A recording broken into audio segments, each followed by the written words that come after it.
Welcome back to the Team to Beat Miami Heat basketball channel. The Miami Heat defeated LeBron James and the visiting Los Angeles Lakers 112-98, improving to an 18-17 record on the season. Miami is finally back above the 500 mark for only the second time this year, which is pretty crazy to think about.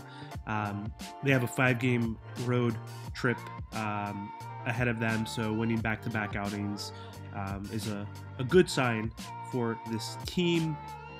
Jimmy Butler and Bam Adebayo originally were questionable this past morning for the game, and they ended up playing, which was great.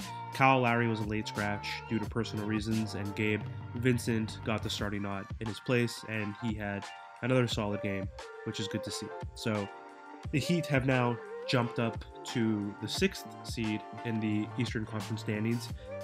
They have the same record as the Knicks and the Pacers, and so the Heat are only 3 games away from the 4th seed and 5 games from the number 2 seed, which is just crazy to think because the Heat have been pretty terrible this season and have had some horrible losses to some clearly teams that are tanking this year for Wemby. So good to see that they've jumped up in the standings, that they're in the 6th seed. That's pretty much the seed I think they're going to finish at by the end of the year. So happy to see them back in the playoff standings. So, the big story about last night and LeBron James's return to Miami was the Heat destroyed the Lakers in the turnover battle. So the Heat had 5 turnovers total for the game, which is just ridiculously low. This was the best mark for their season, and the Lakers were horrendous. They were the complete opposite. They had 24 turnovers. So I think that was the ball game right there, because I mean the Lakers shot better than the Heat. They both shot 48% from the field, but the Lakers were 36% from 3. So I think turnovers were the biggest things, because the Lakers, even though they were undersized, no AD, they were shorthanded, they had 44 rebounds to 37. So the Heat lost the rebounding battle, but the turnover battle was the main reason why I believe the Heat won. Because again, they didn't shoot that well from 3. They were only 11 from 35, 31% from 3. So that has continued this year, that the team is not shooting effectively from deep. But nonetheless, happy the Heat won. I hate the Lakers more than any team in any sport, and not a fan of LeBron anymore, obviously. Upset that he left the Heat prematurely back in 2014. So love seeing LeBron lose as well, even though I have respect for him, obviously, in what he did here in Miami. So love to see the Lakers lose, love to see LeBron lose. A few good players on the Heat side last night. So Bam Adebayo had 23 points, 14 rebounds on 10 for 16 shooting. He was super aggressive in the paint and was just taking Thomas Bryant to school.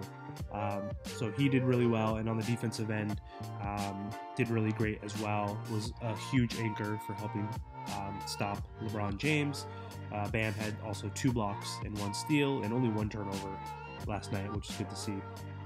Jimmy Butler came back after missing the 4th quarter of the Chicago Bulls game with an ankle injury. He was questionable, as I mentioned earlier, but he was able to go. He played 35 minutes, 27 points, 5 rebounds, 4 assists, was 11 for 18 from the field, 5 for 5 from the free throw line, and he had 6 steals. This was the 3rd or 4th game of the season where he's had 6 or more steals, which is just incredible. So he did a wonderful job helping with LeBron James. Did not shut down LeBron. LeBron had a good game. He was the only Laker that really had a good game. But Jimmy did amazing on the defensive end. Same with Bam and Victor Oladipo as well. Victor had the clamps on the Lakers guards, and there's a play where he picked and stripped Reeves and then had the hockey assist to Caleb Martin for a corner 3 on a fast break. So Vic's shooting has been rough. His offense has not been there. He was 1 for 7 from the field, 0 for 4 from 3-point range, but his playmaking is there. His defensive ability is there as well. So, hopefully Max or D-Rob or someone else can pick up the slack off the bench, and he can provide that defensive intensity that we need. So Gabe Vincent, Caleb Martin both had some good games, 12 and 13 points, shot pretty well from three. So it's good to see that some of our rotational players scoring double figures again and playing big roles in the victory. Max Strus is just, again, 17 minutes, only 7 points, 3 for 12 from the field, 1 for 7 from three-point range. So kind of concerning that he had that one bounce back game. And then now, right after, just back into that shooting slump. So not a good sign to see. Duncan Robinson played 16 minutes. He had 8 points. He was 2 for 4 from three. Good sign for Duncan. If he's shooting in the high 40s to 50s on like a low attempts, which has been around like 4 to 5 attempts per game. If he's making 40% of them, then I think those are going to be good key minutes, where he might deserve even to play 20 minutes or so per game, as long as he's contributing a little bit on the defensive end and rebounding and boxing out players. Then that's a good sign to see that Duncan's getting his stroke back with limited time and unlimited shots. So again, happy that we got this victory. Expected to get this victory. The Lakers are just horrible this year. They don't have Anthony Davis. He's out indefinitely. LeBron James has no help. I mean, Dennis Schroeder's not bad, had an okay game, but he's not going to get this done with Pat Beverly, Thomas Bryant, Lonnie Walker, and just Russ, right? So don't feel bad for the Lakers. Don't feel bad for LeBron. I don't see them making the play-in game, even though they've had a better few weeks. But without AD, I just don't think this team has any shot at making the play-in game. So happy to see them lose. Again, happy to see the Heat win. The Heat need to just string together a few more of these victories so they can finally move up in the standings. And there's still plenty of games left in the season, about 55 games or so. And so the Heat need to step up, and they need to play as a cohesive unit, be more consistent, and avoid injuries if possible. We definitely need Jimmy Butler to play in back-to-back games. I don't mean back-to-back nights, but just in consecutive games. It feels like he barely plays, more than 2 games and then takes off a game or 2. So excited to see him back on the floor, and that the ankle injury was not severe.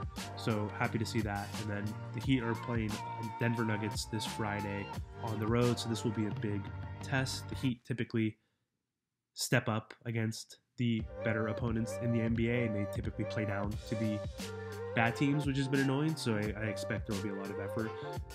But the Heat are 6-9 on the road, so not the best record. So they are capable. We'll see. Excited to see how they stack up against a top Western team, and that will be a big litmus test. If they can beat this team on the road, I think the Heat will be heading into a right direction, especially since they have their team almost whole again for now. So we'll see. But anyway, thanks again for watching the video. Don't forget to like, comment, and subscribe. I'll talk to you guys soon. Bye.